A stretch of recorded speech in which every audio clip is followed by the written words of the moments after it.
McVay's only beaten Shanahan once, and that was in the playoffs last year. So, I mean, technically, historically, everything would say to take the 49ers, but I'm going to go with the Rams. I think that the Rams defense could potentially control this game.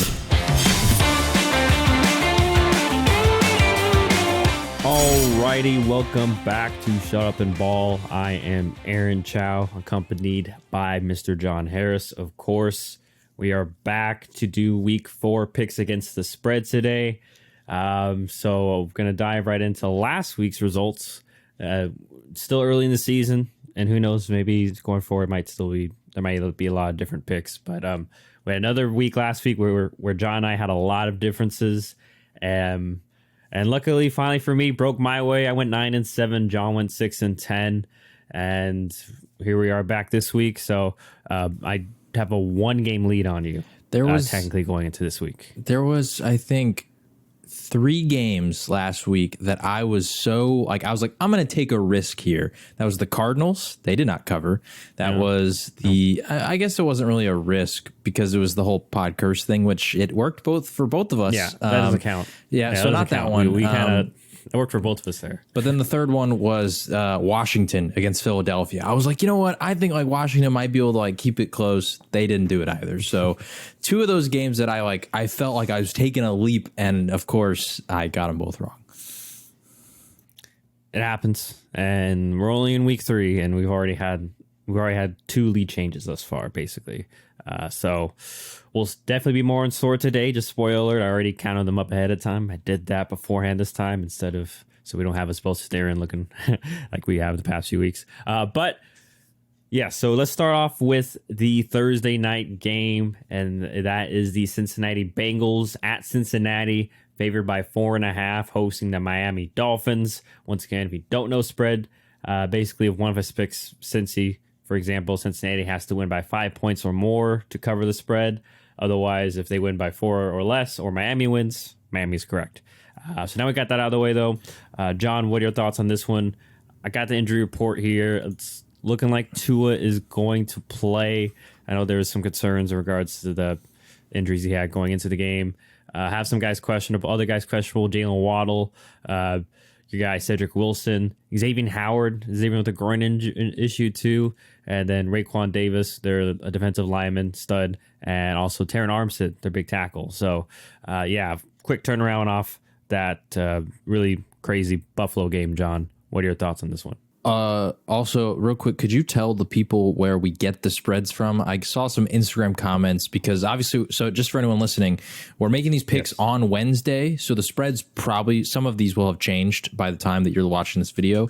So I know that there was quite a few games last week that the spread changed pretty dramatically, but people were asking where they were from. Okay. So there's I get them from thelines.com, but important caveat is because we're a 2-man group here, right? Blow behind the scenes. We're a 2-man group, and I do not want to deal with pushes because I don't know how to just enter that. And still, it's just easier. So if there's an even point spread, I'll add a half point, or because I like the lines that has multiple spreads. So if one has it even, I'll go, okay, I go to the next place. Right. So and they get it from a bunch of different places. So yes, technically thelines.com is where we get all of our spreads / they get curved to.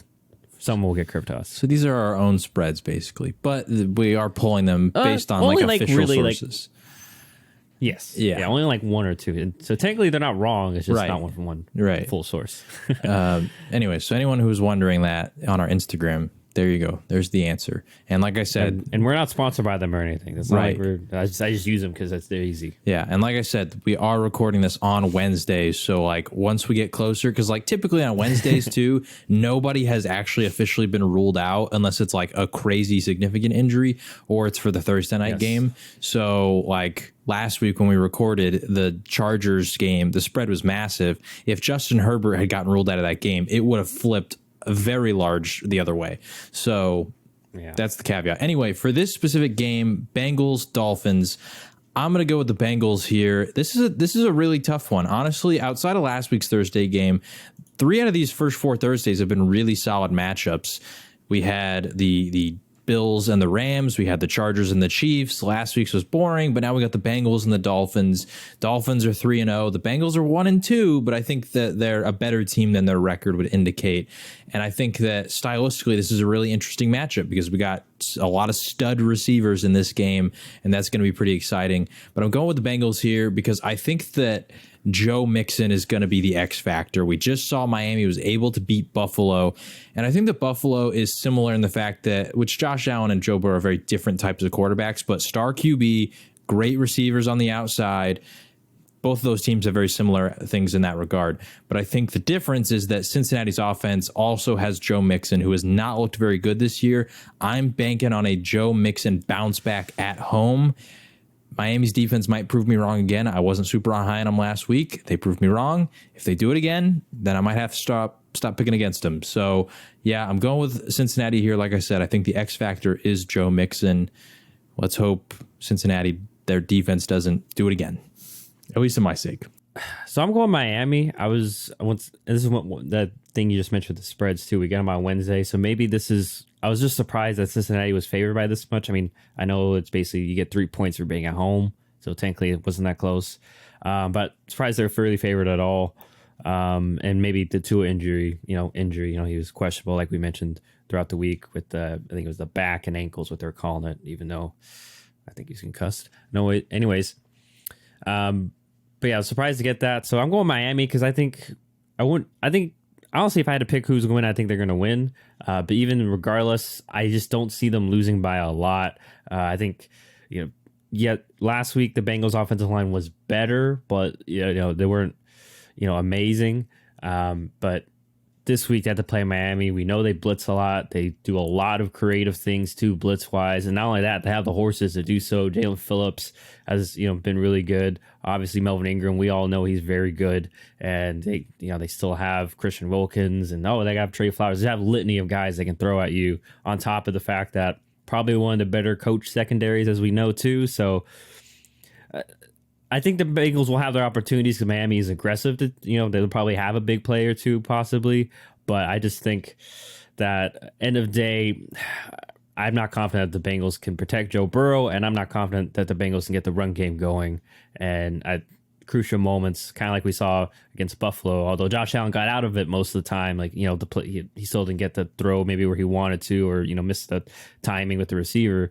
I just don't think that that the Bengals will basically be able to do that. I think Miami will get a lot more sacks. It's probably going to be another 5+ sack day for Joe Burrow, I imagine.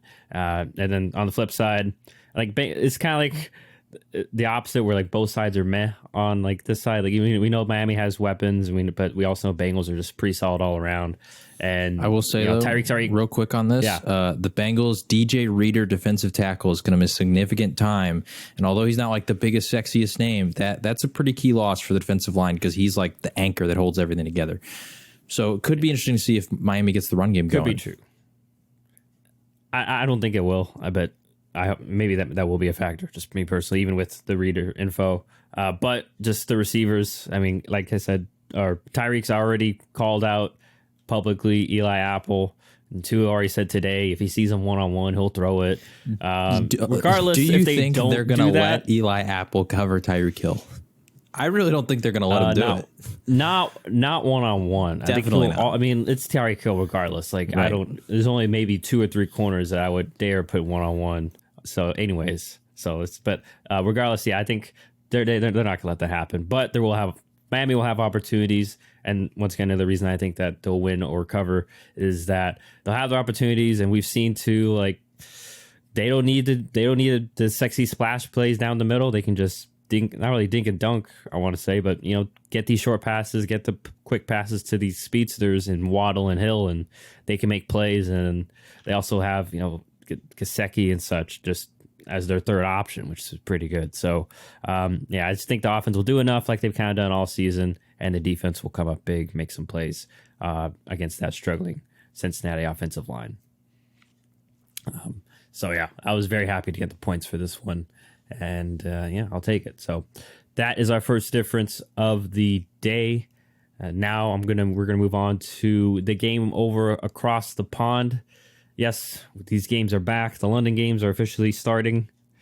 And we have our first one of the year here with the Minnesota Vikings favored by 3.5 at New Orleans, which is really in I don't know exactly where. Obviously, it's not London. It is London, right? I think they're playing at Wembley Stadium, which would be the biggest one in London. I think that's where they've held it in the past. I'm going off the fact that I know that's the biggest stadium, so I would assume it would be there.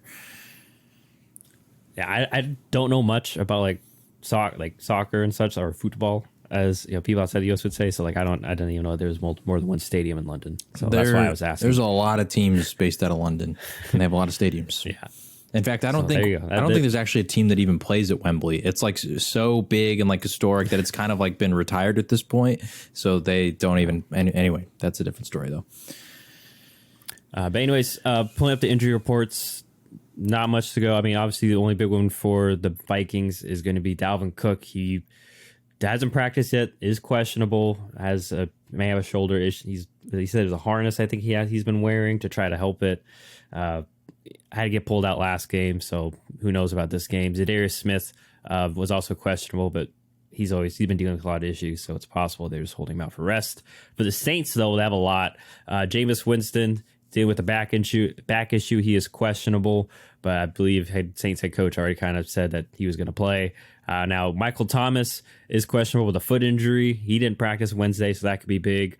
Marcus Davenport, their defensive end, has a shoulder issue. He's questionable.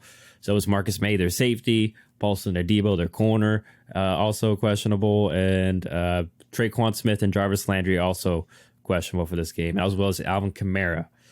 And, I'm sorry, one more.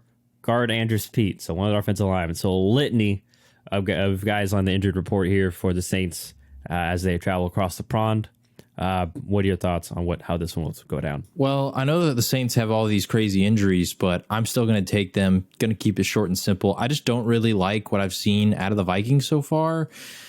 They feel inconsistent, right? Like against the Lions last week, they won, but it wasn't a pretty win. It felt like they weren't really in the game for a lot of the early portions, and then they had to make this late comeback. And I think the Lions are a good team, but even with the different concerns, I still think the Saints are a better defense than the Lions as of right now. And I think that the Saints, with the playmakers they have, I think this could potentially be a Kamara bounce back game if he plays, of course, because he just has not had that great of an impact so far. And with potential, I'm hoping so. Yeah, fantasy? Yeah, I was going to say, do you own him in fantasy? As a fantasy over Chris Olave, he's been killing it. I think he could still have a big game. But if Michael Thomas and Jarvis Landry are banged up, even if they play, I wouldn't be shocked to see Kamara just get more involved, just to sort of protect your receivers a little bit more. And overall, I like what I've seen out of the Saints offense, although it hasn't always connected into plays. We've seen they're willing to throw the ball deep, they're willing to open things up, and the Vikings defense just has not impressed me that much so far. We saw through all of their games. I mean, the Eagles were able to have big plays against them. The Lions last week had big plays against them. The Packers, Christian Watson drops that pass, but if he catches it, that's a big play against him. So I think that Olave, Michael Thomas, some of these guys, assuming, all those different guys play, could also make some big plays. So I'm going with the Saints to cover. Don't know if they'll win, but I don't know. I think they'll cover at least. Yeah, I mean, the fact that they're getting 3 points, it's kind of like what I said about how I felt about Miami, which, okay, spoiler alert, I'm going Saints also. I think important factor, too, is even if Jameis, maybe is 100% or, re-aggravates the injury or doesn't even play, for some reason, maybe they lied to us. Andy Dalton's backup, and I think he's, not too far notched down from Jameis Winston. Like you mentioned, I'd expect to be a heavy Chris Olave day. He's just been getting better and better, and Jameis has been looking his way more and more, and especially if, like you mentioned, if all these receivers, Michael Thomas, Jarvis Landry, I think Traquan Smith I mentioned was also on there, all these guys are out, then yeah, it's probably going to be a heavy dose of Kamara, which I think we mentioned last podcast, that was a concern, was they haven't been getting involved. Well, I feel like they have no choice now. Hopefully, this is the game to do so, to get Kamara back involved and basically in the offense in general, but especially the passing game, because it's kind of the dual threat. That's what makes him special that way. And then I think, too, the Saints, although missing some pieces on their defense, still a pretty good defense. Still have Cameron Jordan. Marshawn Lattimore wasn't on that injury report also, so I expect him probably to, he'll be covering whoever's on the boundary. They move Jefferson around and Thielen. But, I think the Saints will be able to handle that. and at least keep it close. I think they'll probably win too, just because Dalvin Cook's hurt, and we've seen this Minnesota offense kind of struggle. As like you mentioned last week, it wasn't until late that they kind of turned it on, and then Green Bay, we know they all went off there, but then last 2 weeks they've kind of come back to earth per se. So I too am going New Orleans here for the London game. So once again, don't forget about that because it starts at 8, 9 in the morning Central Standard Time. I don't know. It's really early. I think it's like 9:30 Eastern. I think I might be wrong on that. Yeah. So don't forget to check your fantasy lineups or adjust them the night before. I have made that terrible mistake before where I left someone in and I overslept and then I opened it and he did not play. So be wary of that. Set an alarm, something, whatever you have to do. But now we move to back to the noon games where I will definitely be awake by then. And we're starting off in Atlanta where the Cleveland Browns, they are favored by 1.5 going to the Atlanta Falcons. Trying to pull up the injuries here, though. All right, so for Atlanta, nothing real noticeable. As Cleveland, Denzel Ward questionable, Clowney questionable. Obviously, Myles Garrett, he got in that unfortunate car accident. Luckily, he's okay, but questionable for this game. Then also their tackle, Jedrick Wills, is also questionable. So no real injuries for the Falcons. A few potential ones for the Browns. What are your thoughts on how this one will shape out, John? Well, this was a tough one because I'm not super high on either of these teams as of right now, but I'm going to go with the Falcons to cover. They're at home, so I like that aspect of it. I think they're sort of starting to figure some stuff out offensively. We saw Kyle Pitts finally get involved. Cordell Patterson's been looking good. Drake London has been looking good. So I like those three playmakers against a Cleveland defense that hasn't really impressed me a ton. Like, they had a good game last week, but I don't feel like Trubisky in that offense was really testing them that much.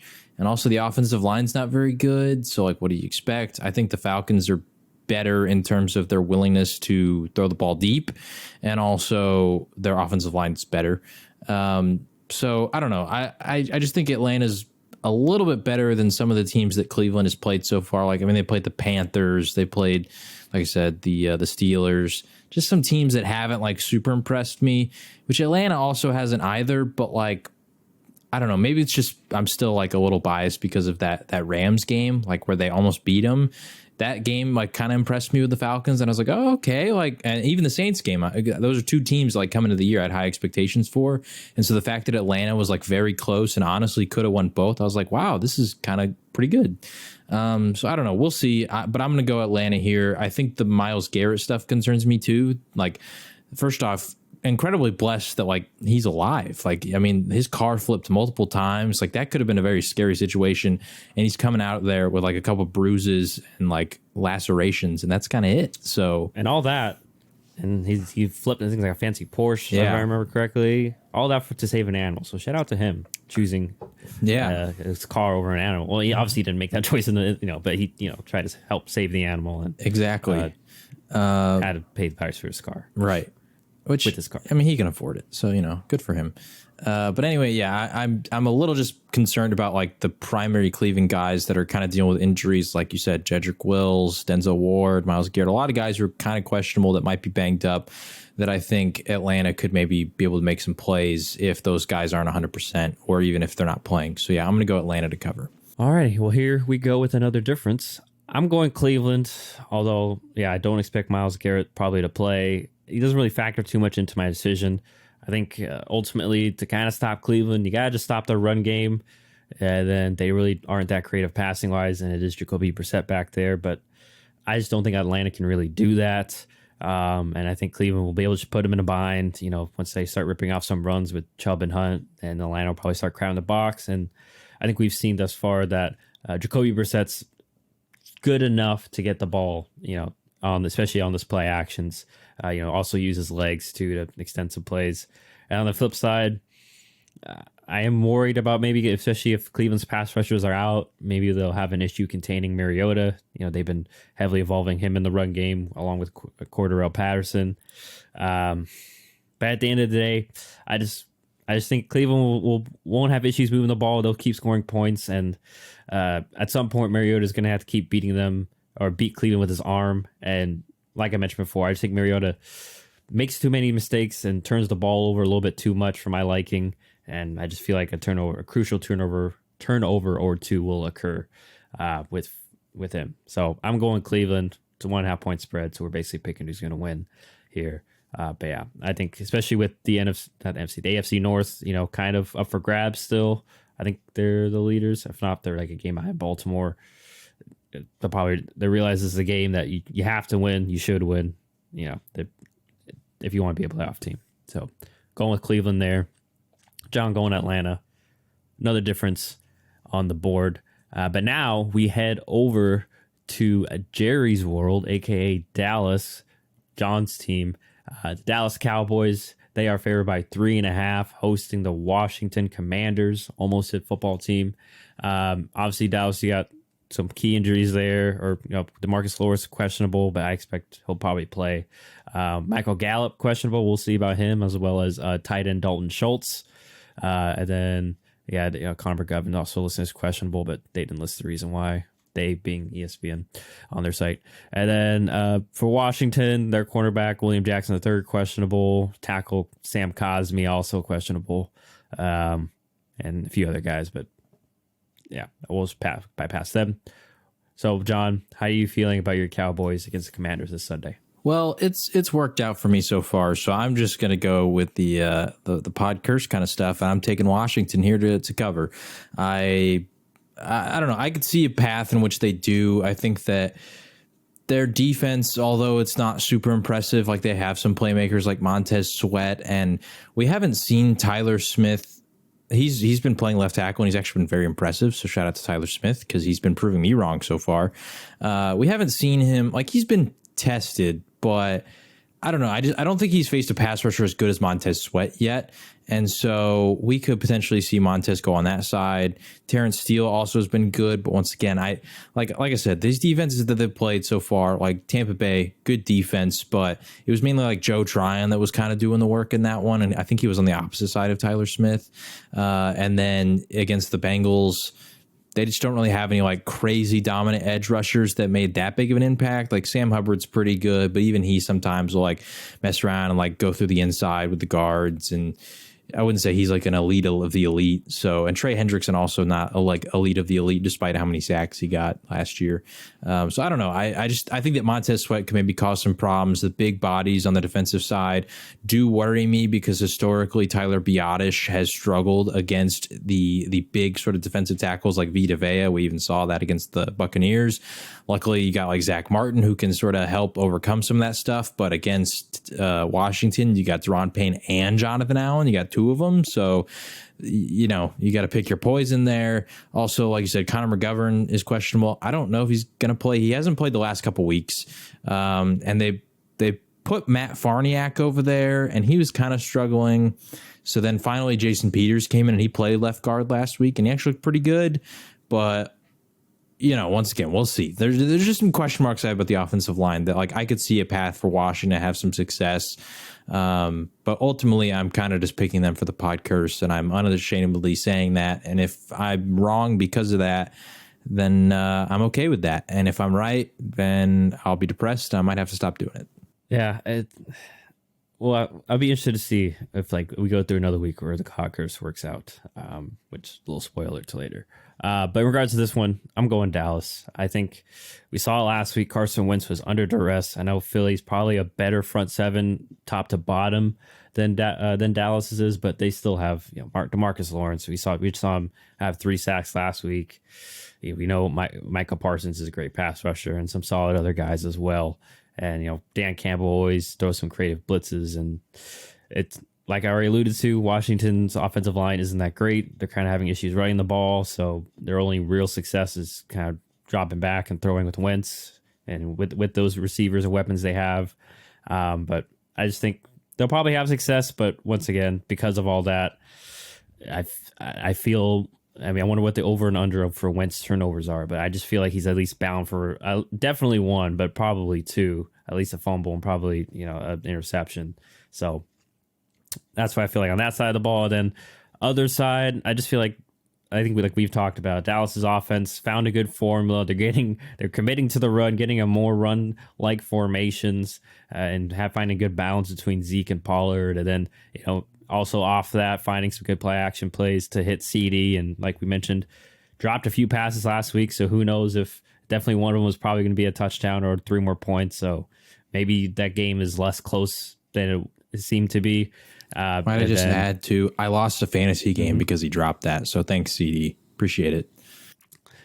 Hey, I won one, so I was fine with that because I won by 2 points, so I was fine with that. I lost by like 3, and I think it was like over 30 yards. So just the yardage alone would have got it, but it's also full PPR. Yeah. If he gets a touchdown, like I crushed the guy. So thanks, CD. Appreciate it. I appreciate it because I did not want to go 1-2 in that league. But yeah, I just think that Dallas will have some answers, and like I said, Washington's defense, yes, their front four is solid, but there's don't have much depth, especially without Chase Young.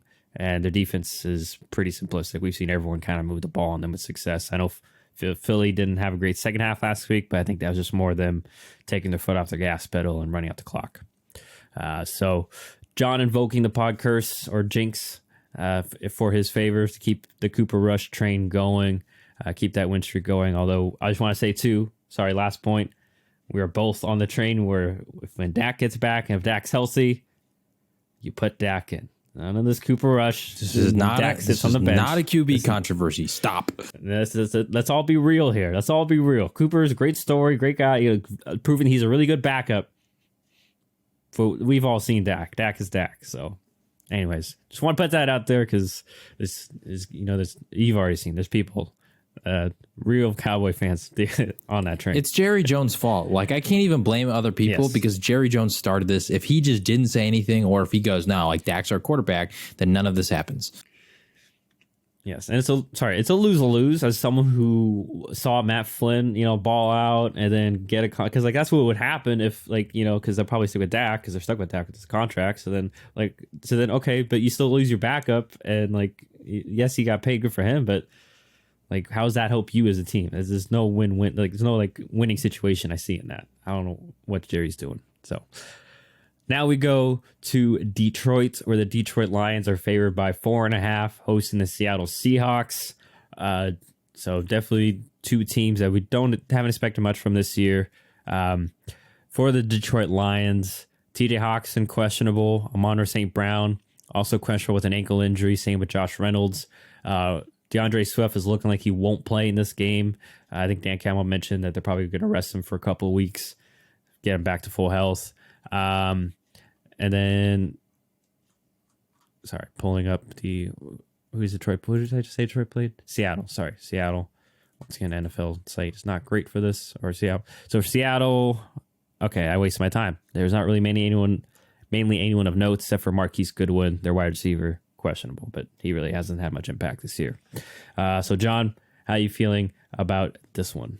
Seattle, I truly think that at the end of the year, we're going to look back on this team and they're probably going to be in the conversation for a top 5 pick. And I don't feel like that's really that controversial, but I think they could even potentially be the worst team in the entire NFL. Their defense just doesn't really have that many difference makers. You look at their corners and they're running a lot of rookies out there. And I mean, that's good because some of those guys like Tariq Woolen have had some moments, but you're also seeing the issues, right? They get a lot of penalties. They give up some big plays. There's just the rookie mistakes. And, you don't have Jamal Adams there. Bobby Wagner's gone. It's kind of just like Jordan Brooks. That feels like it's kind of it. They have a few decent guys on the defensive line, but I just don't believe in their defense. And Detroit has been one of the most explosive offenses in the league so far. And so I'm taking Detroit here. I feel pretty comfortable about it. I think they're far and away the better team. I think their offensive line is going to manhandle Seattle. Jamal Williams, one of the best backup running backs in the league. And so, I mean, the fact that DeAndre Swift's not out there doesn't worry me in the slightest. You don't have that 1-2, Jamal's kind of, more of your typical running back to where DeAndre can do the variety of pass catching. So you don't have that thunder and lightning, but I still think that Jamal's a great running back. We've seen him many times, especially a lot in Green Bay, where he can make impacts in the receiving game too. So I think that they're going to be fine offensively as long as, Amon-Ra St. Brown and those guys are playing. So Yeah, I'm taking Detroit here. Feel pretty confident about it just because I just don't really have a lot of belief in Seattle. Also, I'm really interested to watch this Jeff Okudah potential DK Metcalf matchup. Okudah, for the most part, has been following receivers, but he didn't follow A.J. Brown, and I don't know if I don't know what the reasoning was for that. He followed Devonta Smith that game, and so I don't know if it's like a size thing or a physicality thing, but Okudah has been doing very well so far, but a lot of it is just straight man press. Like he's just manning up on receivers and he's pressing them two hands, jamming them as physically as he can at the line. So I'm just kind of interested to see what would happen if he matches up on DK, because DK is probably the most physically impressive receiver that he would have played against so far. Yeah, I'm hoping to get DK in one of my leagues, like I mentioned to you, because someone dropped him. So hopefully he falls in my hands. But in regards to this one, unfortunately, I'm going with Detroit also to win and cover. Like you mentioned, I think they'll be able to run the ball at will. We've seen Jared Goff is pretty solid, with all the weapons, and they still have, if Amon St. Brown hopefully will play for this game, and then if not, still have DJ Chark, and hopefully TJ Hawkinson. And then even on the flip side, like I mentioned before, I just don't think Seattle's offense is creative enough to capitalize on maybe a lesser Detroit secondary than the average. Once again, they have DK Metcalf, they have Tyler Lockett. I think Geno's definitely a good backup, and they've been getting the run game more going lately, so maybe that could be a concern. But also, I just don't think they'll be able to have much success against the Lions, because that is one of the strengths of their defense is their size, and I think they'll be able to slow down that run game. And I just don't think the Seattle drop back pass game is going to be good enough or creative enough to beat Detroit. So I'm going Detroit to win. Also, it's at home. And Seattle traveling away from home. They're just, especially a team of this lesser talent, they need that home field more than ever. So we are both going Detroit here to cover that 4.5 point spread. Now we're going to an AFC South matchup, pretty critical one at this point, and that is the Indianapolis Colts. They are favored by 3.5, hosting the Houston Texans. Colts fresh off that huge win, their first win technically against the Chiefs last week. In regards to their injuries, Jonathan Taylor did show up on the practice or injury report, but they said he'll probably play or definitely play. However, safety Julian Blackmon questionable for this one, and then technically Stephon Gilmore was questionable, but he also came in the game late last week, so he'll probably play. And then in regards to Titans, Tennessee Titans, wrong T team.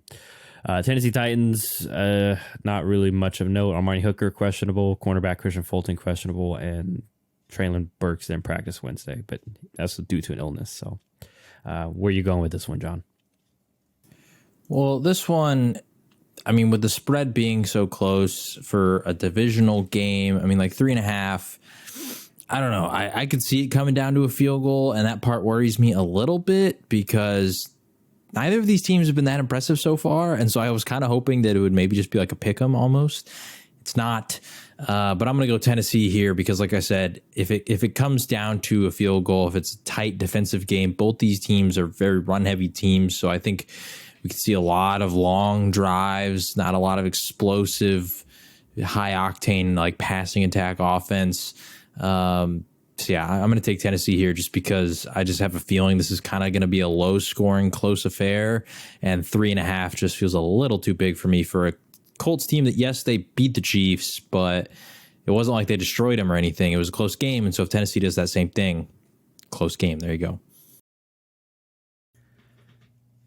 I agree with you. Once again, I'm going Tennessee also. I think the Colts winning last week was a little bit more of Kansas City giving them opportunities. They had some fumbles that led to very short drives and just some general turnovers that way. And then Kansas City probably still had chances to win, missed a field goal too at one point late in that game. So I just think Tennessee is, although maybe not explosive and offensive as the Chiefs, I think their defense is a little bit better, and I just think that they're maybe a little more buttoned up in regards to turnovers too. We know their style; they're going to run the ball a little more, and we know Derrick Henry is very good at securing the ball for the most part. And then I just don't have much, and I don't say inspiration, but confidence in Matt Ryan and this offense. Matt Ryan is I think last in average depth of target, in the NFL as of right now. So he's not pushing the ball downfield very much, and can't really fault him too much too, because his receivers have been in and out. And I just think Tennessee will be all over their pass stuff, and they have the horses, and they are able to slow down that run game, especially if Jonathan Taylor's even not 100%. He's obviously dealing with something. I just think it's a formula for success for Tennessee, like John. So we both believe in the Titans here, kind of cut and dry. But who knows? Maybe the Colts will shock us once more, but we'll have to see it to believe it. But now we go over to the New York Giants, where they are favored by 3.5, hosting the Chicago Bears. In regards to the Giants, missing a bunch of receivers. Obviously, Sterling Shepard out for the year, unfortunately, with his ACL injury. Also, Kadarius Toney questionable for this game with the hamstring. Wan'Dale Robinson also been questionable. Their cornerback, Aaron Robinson, also listed as questionable. Same with Leonard Williams, their defensive lineman. And then in regards to the Bears, Jalen Johnson, their cornerback, questionable, and David Montgomery listed as questionable as well for this one. Oh, I'm sorry. Roquan also popped up on the injury report as questionable as of today, Wednesday. So few potential key injuries for the Bears. Giants trying to bounce back from that loss. What do you think happens here, John? Well, just to be honest, I'm going to keep this really quick. I just don't believe in Chicago because of their lack of passing game. And if it comes down to a running game battle, I prefer Saquon Barkley over Khalil Herbert or David Montgomery or whoever is going to be running for that Chicago team. And as bad as the Giants' offensive line looked last week, I don't think that Chicago's defensive line has the pieces to take advantage of it. And I still like the Giants' offensive line more than I like Chicago's offensive line. So I think they're just going to clear more holes. So I'm kind of out on Chicago until they prove to me that they can throw the ball.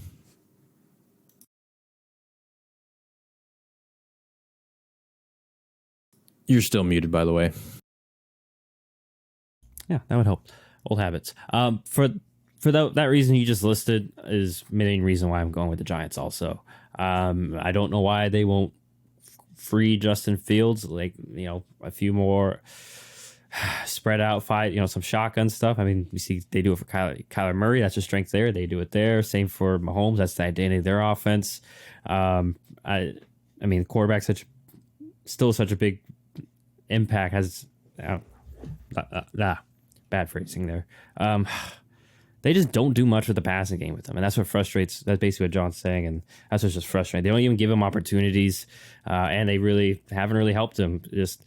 And then last week when they finally opened up a little bit, but by like they had 17 attempts, I think.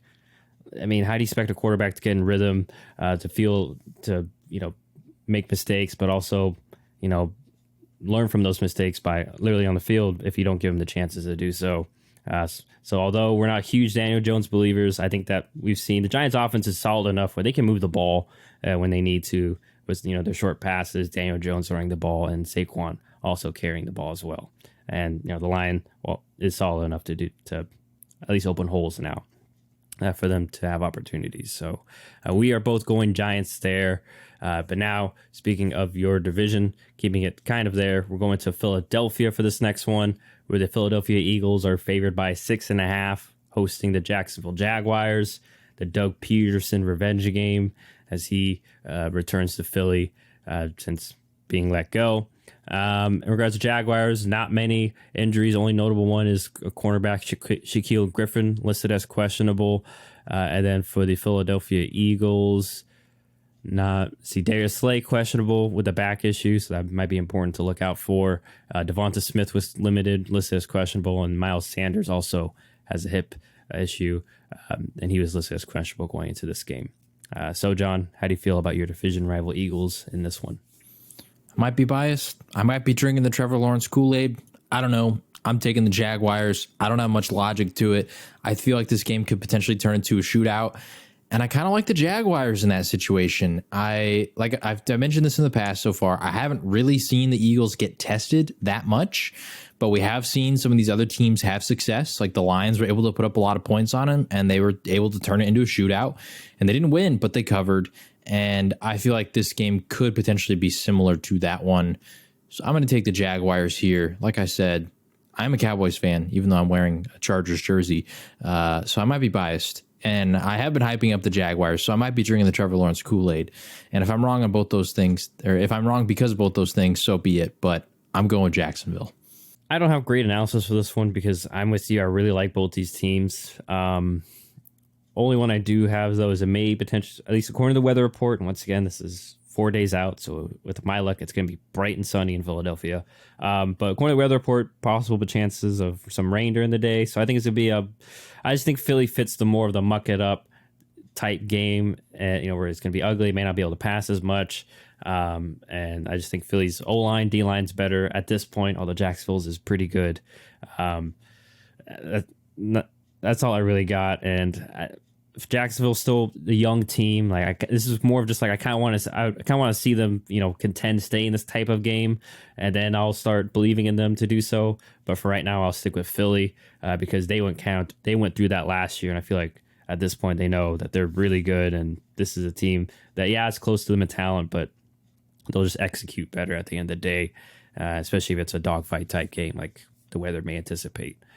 So not amazing analysis there from me, but that's just where I'm going. I really do have a feeling, and I'm scared that Jacksonville is probably going to cover, but 6.5, I'm like, maybe Trevor Lawrence has a mistake or there's some sort of fumble for Jacksonville. That's why I just think that they'll probably have a turnover that makes it seem a little bit bigger than it was. But so there's another difference for John and myself. But now we head over to New York, or sorry, not New York. We head over to Pittsburgh, where the Pittsburgh Steelers, they are at home. They are favored by 3.5, hosting the New York Jets.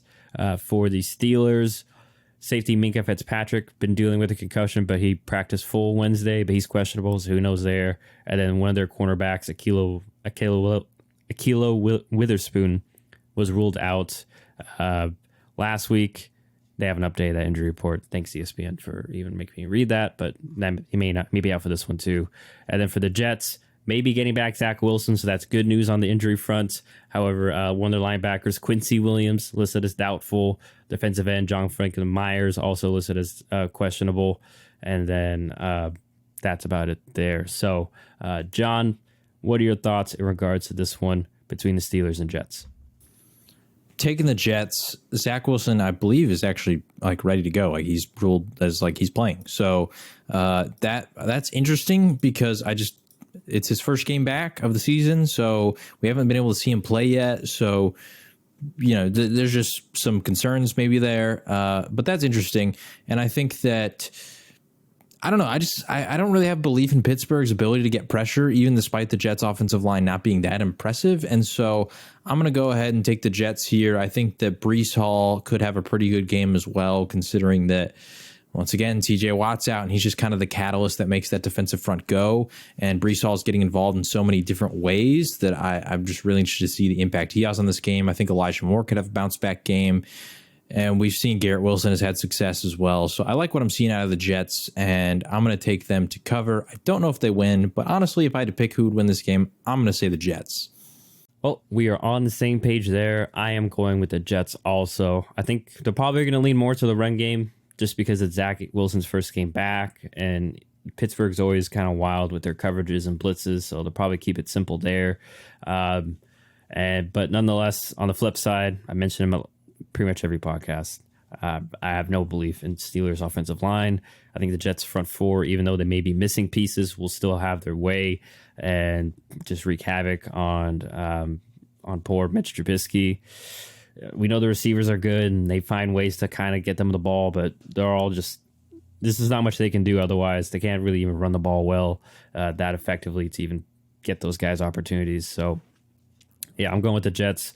As long as Zach Wilson doesn't have an early turnover that leads to 7 points and early momentum, I think that they should pretty much be in the driver's seat for the entire game here with no real worries. So we're both going Jets. So regardless, too, even if they lose, I think they'll keep it close, which is probably why you felt comfortable there too. Keeping it between those two divisions, we go with the Buffalo Bills, fresh off their unfortunate loss to the Miami Dolphins. They are favored by 2.5, going to the Baltimore Ravens. In regards to what the injuries are, Baltimore, hit the wrong button. J.K. Dobbins played last game, so he should be able to play this one, but he's listed as questionable. Michael Pierce, their defensive tackle, listed as questionable. Their guard, Patrick McCarry, their starting guard, he is also listed as questionable. And Justin Houston, their edge rusher for the Ravens, listed as questionable as well. Buffalo, Gabe Davis, questionable, but he played last week. Dane Jackson, the one that had that neck injury a couple weeks ago, he's listed as questionable. Jordan Phillips, too, their defensive tackle, and Dawson Knox with his foot injury also listed. And I'm sorry, too. Ed Oliver and Mitch Morse, as well as safety Jordan Poyer. So the Bills are dealing with quite a few injuries here. Do you think they can pull this one off, John? Yeah, I'm going to take Buffalo here. Going to keep it short and simple as well. I just don't believe in Baltimore's defense right now. Like, they haven't really impressed me. Mac Jones and the Patriots are able to put up a lot of points against them. We saw the Dolphins were able to have a ton of points, like 28 points against them in the one quarter. So they're giving up a lot of explosive plays. Their secondary just doesn't look like connected and unified as a unit. So I'm going to take Buffalo here. We also haven't seen Baltimore play from behind yet. They've been I think they led the entire Jets game. I'm pretty sure they led the entire Patriots game. And for the Dolphins game, they basically led the entire time until very late in that fourth quarter. So I think that this could be a game where they're falling behind, and we know that their style relies on Lamar to run the ball and all this kind of stuff. And I think that Buffalo might be able to just quell a little bit of that. I still think Lamar's going to have success here, but I think he's going to be playing from behind, so he might have to be a little more urgent, move the ball a little faster, start to rely on guys like Rashad Bateman on the outside a little bit more, and that could just lead to Baltimore and their scheme just getting a little like off schedule. To where Buffalo, they're used to playing in these kind of shootouts. We saw them go toe to toe with the Chiefs last year and Mahomes, and so they're used to playing that kind of stuff. And so if it turns into a shootout, I'm taking Buffalo. Yeah, like I said, just don't believe in Baltimore's offense to be able to stop Buffalo, and I think that's going to make them play from behind. The Ravens are going to have to play from behind. Yeah, I think I'm with you in regards to, I think Buffalo's offense this Baltimore defense is concerning. Their front four really aren't getting home a lot, and it seems like they're also having issues defending the run, so they're having to invest more, which is leaving these, albeit talented secondary, like we mentioned last week, two new safeties, one's a rookie, and two cornerbacks coming off ACL injuries, and obviously not 100%. So there's a lot of confusion back there. So I expect Buffalo offense to have their way there. And on the other side, it's kind of weird too, because the Baltimore, especially statistically, in previous years, we know they were a run-first team, but this year they seem to be more a pass-heavy team, probably because their O-line isn't that great and the running backs are still all coming back from their injuries last year, which oddly I think plays more into Buffalo's hands. Their team's built more with their creative zone coverages and their fast and deep pass rush to just make passing the ball harder. They have a great feel for tendencies. So like you mentioned, Baltimore's passing scheme is going to be very much so tested here because Doug McDermott always finds ways to just kind of finds, I don't know how he does it, but finds tendencies. And we know that even though their pass rush is deep, and I think they'll be able to contain Lamar Jackson, very well coached front or defense in general. And the linebackers, we know they're very good too, those two guys. So, I think it's just a little bit unfortunate matchup for Baltimore, especially right now with their defense kind of in flux. So I'm with you. Going Buffalo to win and cover here as we move on to the next game. So we are both going with the road favorites there. Speaking of another road favorite, we're going with the Los Angeles Chargers. They are favored by 5.5 going to the Houston Texans. Texans, no real noticeable injuries notable for the Chargers. Obviously, Justin Herbert still dealing with those ribs. Keenan Allen, as you well know, questionable with his hamstring issue. Corey Linsley also questionable. Their center, and J.C. Jackson, their quarterback, also questionable. And don't forget to Rashawn Slater out for the year also.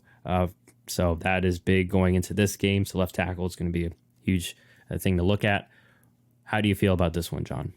I mean, you're wearing the Chargers jersey, so I feel like I know where you're going. Yeah, wearing the Chargers jersey, I'm taking the Chargers. I think that Houston is not that good, to be honest. Like they lost the Bears last week, and that's with the Bears not really being able to throw. I think, yeah, they had like a competitive game against the Colts, but I think the Colts are not as good as the Chargers, and I am worried about the Chargers' injuries. Rashawn Slater's out, Joey Bosa's out, both on IR. You got a lot of players banged up. But I'm sorry, Joey Bosa. I didn't. That's on ESPN once again. They haven't updated it. Yeah, they're slow. Anyway, just a lot of like big time players that could be out. But I think adding Keenan Allen back, I think that's pretty big, assuming he plays, because.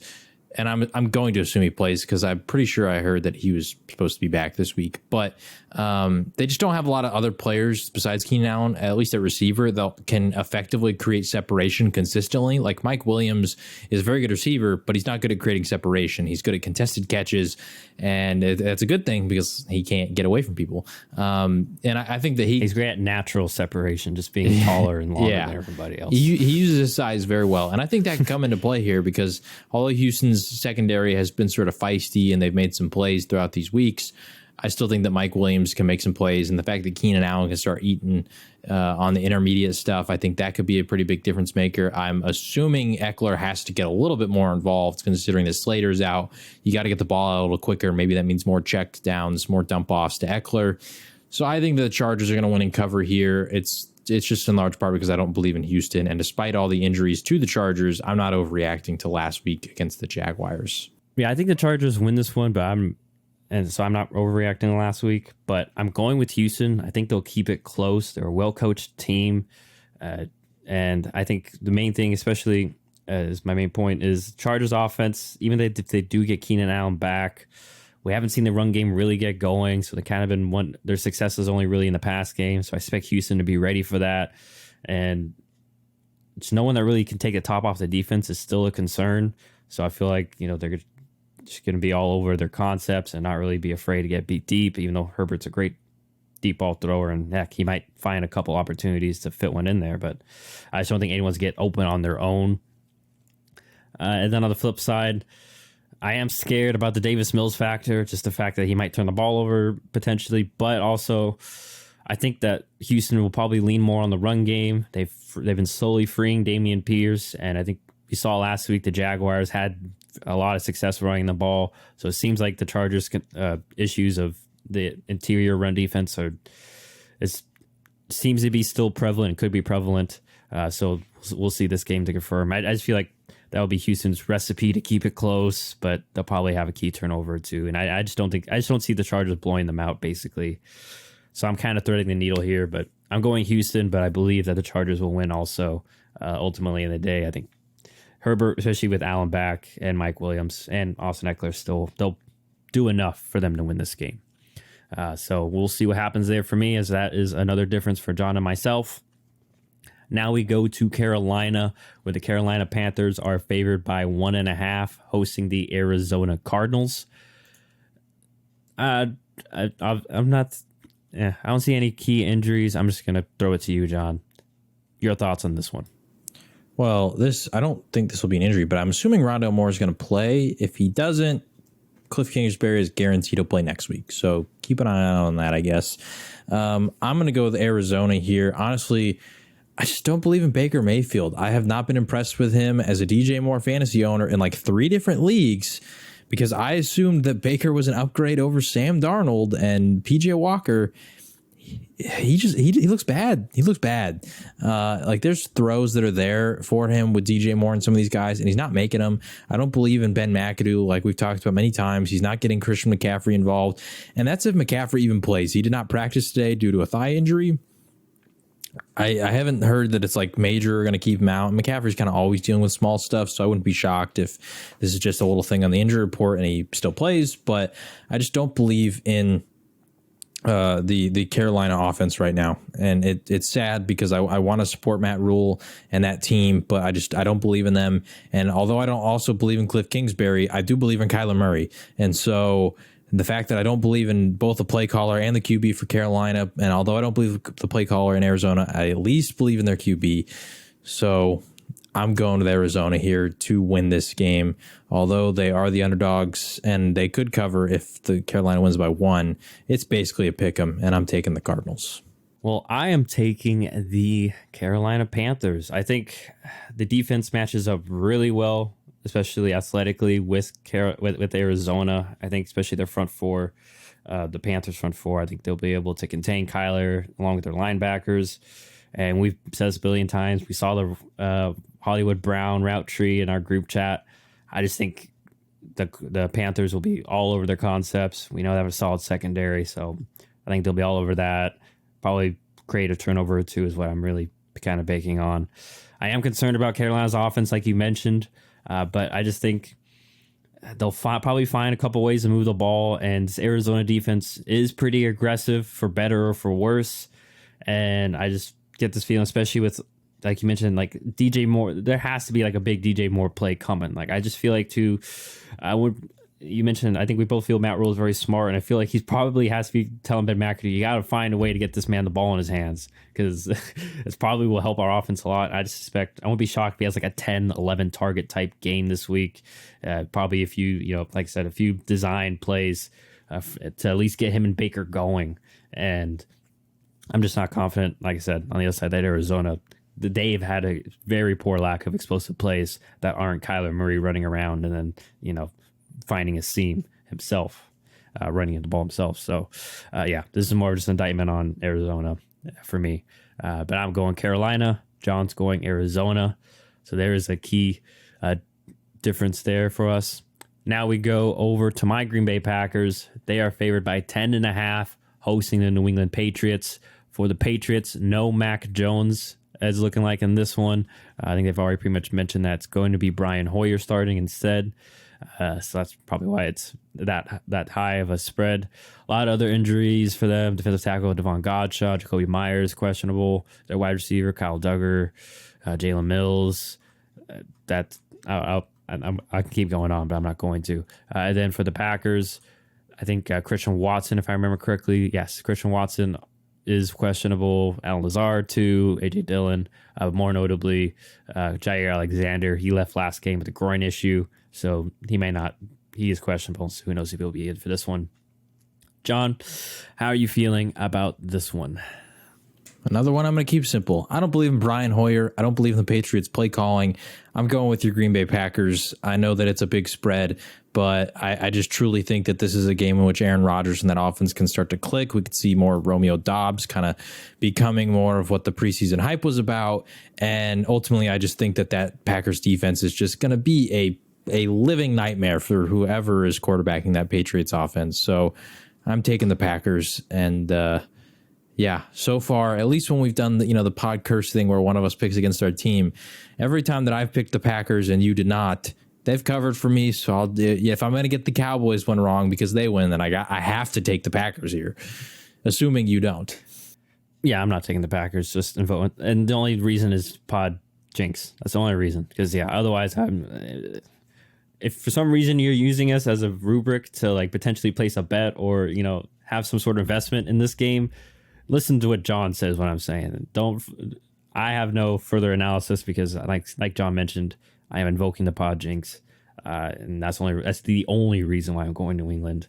So I'm kind of hoping going for a win-win here. But now we move to the last game of the afternoon slots, and that is the Las Vegas Raiders at Las Vegas, aka the Death Star. Favored by 2.5, hosting the Denver Broncos. Broncos off that huge, ugly Sunday night win. Big AFC West divisional game here, John. Who do you have between these two teams? I mean, the Raiders are 0-3, and the Broncos have looked gross so far. I don't know who I have between these two teams.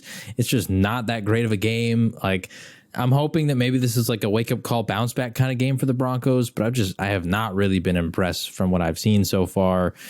So, yeah, I'm just going to go with the Broncos because they're the underdog, and maybe there's a world in which they cover, or if they win, at least I feel like at least in that instance, they have like more pathways for me to be right about this one. So I'm going the Broncos. The emotional part of me is thinking, man, like the Raiders, like we both, like you said, we both think they're better than 0-3. They're definitely not the worst team in the league.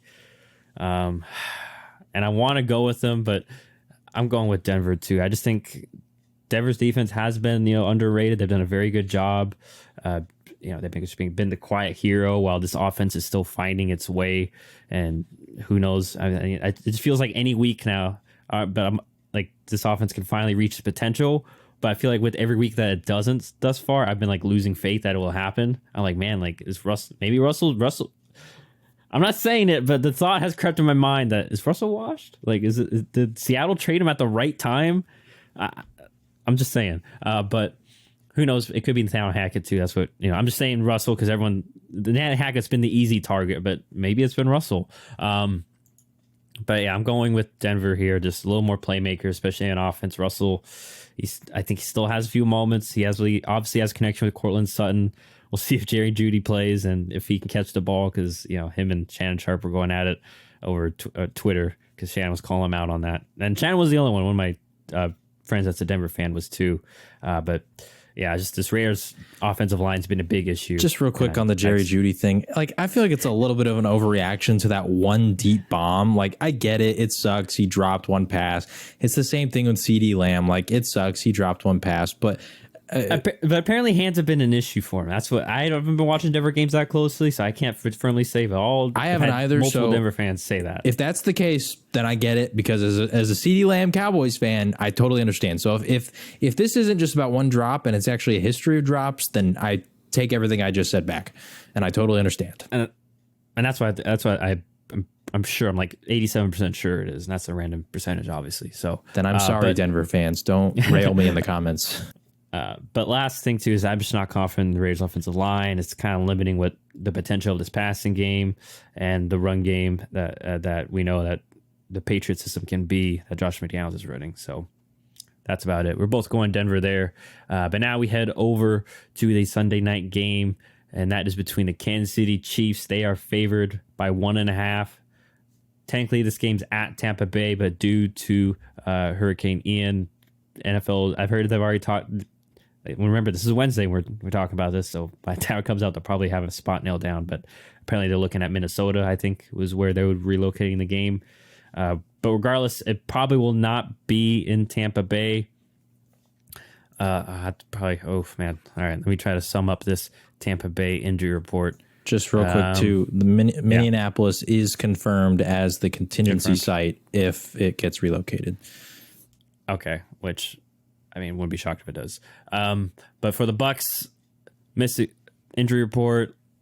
Basically, most of their wide receivers: Chris Godwin questionable, Julio Jones questionable, Russell Gage even questionable, Brashad Perryman questionable, and then for left tackle Donovan Smith, he is also questionable as well for this one. And then for the Chiefs, I'm not seeing any noticeable. Sorry. Nothing real noticeable for the Chiefs. Scantling questionable, Harrison Butker questionable, Ronald Jones, Mecole Hardman. So yeah, John, a little bit of that Super Bowl rematch between these two teams. What do you think will happen on Sunday night? This is one of those picks where I'm going a little risky here. And like I said at the top of this podcast, last week, those bit me in the butt. But I'm going to take Tampa Bay. It kind of sucks that they're not necessarily technically going to be at home because I'm assuming it's going to get moved because the hurricane stuff has looked pretty serious. People talking about Cat 5, all that kind of stuff. So also just prayers up for anybody that is in that area that could be affected by that. But on this game, I'm going to take a risk here and go with Tampa. They get Mike Evans back. I think he's going to be motivated. I mean, the Chiefs secondary has been good, but they've shown some moments where it's like, okay, like I could see where like Tom Brady could pick them apart and Mike Evans could have some big performances. So I'm going to take Tampa in this one. Also, Jonathan Taylor didn't have like a monster game last week, but he was good for the most part. And I think that Leonard Fournette could have a decent game here as well. So I'm going to take Tampa to, I'm going to take them to, it's basically a pick 'em. I guess I'm kind of taking them to win. I'm going risky here. My gut says to go with the Chiefs, but I'm throwing caution to the wind, and I'm going to go with Tampa. All right, well, I'm listening to John's gut, not really, but I'm picking the Chiefs for this one. Bucs offensive line, like I think is a big potential worry, obviously with Tom Brady, and I also Leonard Fournette.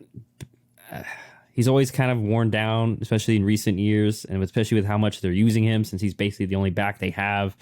I worried not about injury, but I just worry about him, wearing down. May not be 100%, just status health wise, and performance-wise. They do get Mike Evans back, but I think the Chiefs will find ways to take him away since they don't have to worry about Chris Godwin and like in Super Bowl and Antonio Brown and Rob Gronkowski. There's not all those weapons that they have to worry about. Really, just one main threat there. So I think they'll have their way with Tampa's offense, and then on the flip side, especially after that whole kerfuffle, whatever you want to call it, between Eric Bieniemy and Mahomes, they'll probably like they mentioned, they probably got over it, and they'll probably bounce back this week. Especially probably look at some things the Packers did, find some quick, easy passes to kind of slow down this Tampa Bay pass rush. But that'll be an interesting matchup, the Chiefs offense versus the Tampa defense, because we've kind of seen the Chiefs sputter the past few weeks. So we'll see if they can kind of refine their form, because like we saw that one year they won the Super Bowl, they went crazy, but they did have Tyreek Hill that game, and they don't now. So maybe they are desperately going to miss him this one. So that is Chiefs Bucks. John not following his gut, going with Tampa. I'm going with the Chiefs. And now we head over to the last but not least game of the week, and that is the Monday Nighter. That is the San Francisco 49ers at San Francisco, favored by 1.5 points against the LA Rams. Obviously for San Francisco, I think I mentioned it last pod, but no left tackle Trent Williams. He's going to be out for some time. Eric Armstead also listed as questionable for this game, but he'll probably power through that. In regards for the Rams injuries, not much. No Van Jefferson, the wide receiver still. Center Brian Allen is questionable, and safety Jordan Fuller is also questionable as well. So, John, where are you going for this NFC West matchup? Taking the Rams, I think that like historically, McVay's only beaten Shanahan once, and that was in the playoffs last year. So, I mean, technically, historically, everything would say to take the 49ers, but I'm going to go with the Rams. The Trent Williams injury really concerns me because I think that his presence in the run game, all the different kind of creative things that they do, could be so sorely missed when you're going against a guy like Aaron Donald. You got to devote extra resources to him on the inside. And so now you got guys like Leonard Floyd on the outside who can just go one-on-one all day, and they don't have to go against Trent Williams. So I'm just worried about the 49ers front. Also, like the right side of the line hasn't been super impressive to start the year. Mike McGlinchey has kind of struggled a little bit. So I think that the Rams defense could potentially control this game, at least on the trenches. And I'm not the biggest Jimmy G believer. I mean, I've always thought he was like a very decent quarterback, but even he himself after the game was talking about how he didn't go through the normal training camp because he was expecting to get traded, and then he got surgery and all these different stuff. So he just really hasn't kind of been with the team that much, and he was using that to describe sort of the rust that he had last game. And I'm not ready to say that that rust is going to necessarily change in this one, in which I think he's going to have to duel with Matthew Stafford, Cooper Kupp, all the guys they got over there. So I'm going to take the Rams. All righty. We're ending it with a disagreement because I am going with the San Francisco 49ers. I'm mainly concerned about the Rams offense, which I know is a surprise, but really their offensive line, like I've mentioned, they haven't really been able to run the ball with success. And I just feel like it, especially since Allen Robinson connection really hasn't been there. So he's not going to be much of a factor. San Francisco's been better at being more creative with their zones, and I feel like they'll find ways to take away Cooper Kupp or at least slow him down. You really can't take that connection those two have. You can only really limit it. And then not really worry much about the run game. And on the flip side, I am scared about the offensive line and Jimmy G facing that Aaron Donald, but the fact that there's no Von Miller from last year, Leonard Floyd's been solid, but I think you can obviously put some attention towards him if you need to, especially probably because Trent Williams is out. I expect Kyle Shanahan probably be maybe a little more conservative, or heck, he may even have to come up with a few extra creative plays or trick plays to generate some offense. I expect him to, throw the full kitchen sink. Brandon Ayuk's been pretty solid, and him and Jimmy have been a little better connecting. And then also George Kittle, another week healthier. So I expect him to be a factor and definitely be helping in regards to blocking both in the run and pass game. And we know Debo's a playmaker. And, like you mentioned, Kyle Shanahan's a pretty good success against Sean McVay. So yeah, it's further confidence for me. I didn't know that fact. So I'm going San Francisco, especially at home, and especially since they dropped that game last week. I just feel like they know their division. They know that they want to win the division. They have to pick up the pace here. And last week was an unfortunate game that they dropped. So I'm going San Fran because of a little bit of sense of urgency as well. So that is 9 differences between John and myself this week. I think it's about the same we've had the past 2 weeks. So I think I said I was 2 games ahead. I think I was 1 game ahead. 1 game ahead of John. With our luck, we're going to literally...